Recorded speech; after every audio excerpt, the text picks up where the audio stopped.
Melalui ngobrol santai yang dilakukan Otoritas Jasa Keuangan dan Bank Indonesia wilayah Purwokerto, Riwin Mihardi selaku Kepala Kantor OJK Purwokerto menanggapi isu kampus yang mengizinkan mahasiswanya untuk membayar uang kuliah tunggal atau UKT dengan pinjaman online atau pinjol.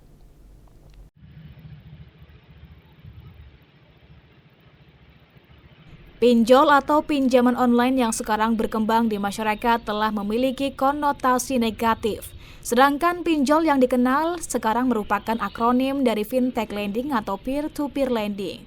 Sementara fintech lending atau peer-to-peer lending merupakan penyelenggaraan layanan jasa keuangan untuk mempertemukan pemberi pinjaman atau lender dengan penerima pinjaman. Selanjutnya dalam pelaksanaannya terdapat dua jenis pinjol yang beredar di tengah masyarakat, yakni pinjol legal dan ilegal.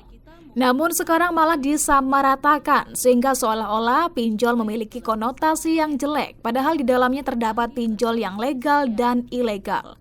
Jika legal pasti diawasi oleh OJK sehingga memiliki kantor, call center, dan ada pengurusnya, sedangkan pinjol ilegal tidak ada yang mengawasi. Kemudian berkaitan dengan penggunaan layanan pinjol untuk mahasiswa, Riwin Mihardi, Kepala OJK Purwokerto menegaskan, kampus harus mengutamakan untuk bekerja sama dengan penyedia jasa yang legal. Untuk yang bekerja sama dengan perguruan tinggi, persyaratannya yang nomor 1 harus legal, tidak boleh bekerja sama dengan pinjol ilegal.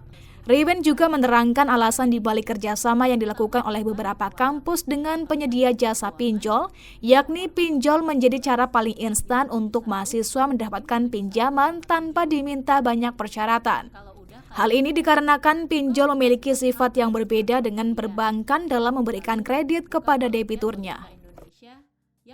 Jadi pinjol itu sebenarnya desainnya untuk UMKM, Bu. Jadi kan desain awalnya itu kan pinjol itu kan muncul sebagai sebuah fakta teknologi ya yang tidak mungkin bisa kita hindari itu. Sama tuh kayak ada ojek online, ada hotel yang online dan sebagainya. Jadi itu fakta teknologi yang nggak mungkin bisa kita hindari. Tugas OJK adalah mengatur supaya nggak kebablasan.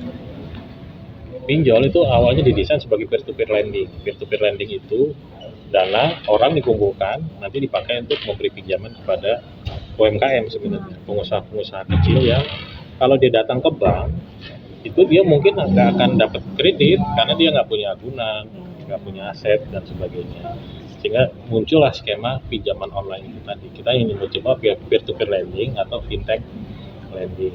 Dalam perkembangannya ini kan variasinya dia semakin banyak nih.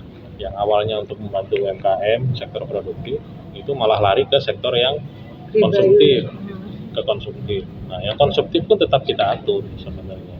Selama dia pinjaman online-nya legal diatur oleh OJK, harusnya kepentingan nasabahnya pun kita lindungi. Karena kalau yang legal itu kan kantornya ada, kontak centernya ada, siapa yang bisa dihubungi itu juga jelas. Klik judul dokumennya. Sementara itu, OJK sendiri tidak memiliki aturan khusus yang mengatur secara detail mengenai syarat-syarat yang harus diberlakukan dalam konteks pinjol untuk membayar uang kuliah.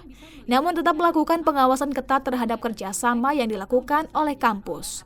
Adanya kerjasama antara perguruan tinggi dan penyedia jasa fintech merupakan salah satu solusi jangka pendek yang dapat digunakan oleh mahasiswa untuk mendapatkan pinjaman. Dari Purwokerto, Marnoto, Banyumas TV melaporkan.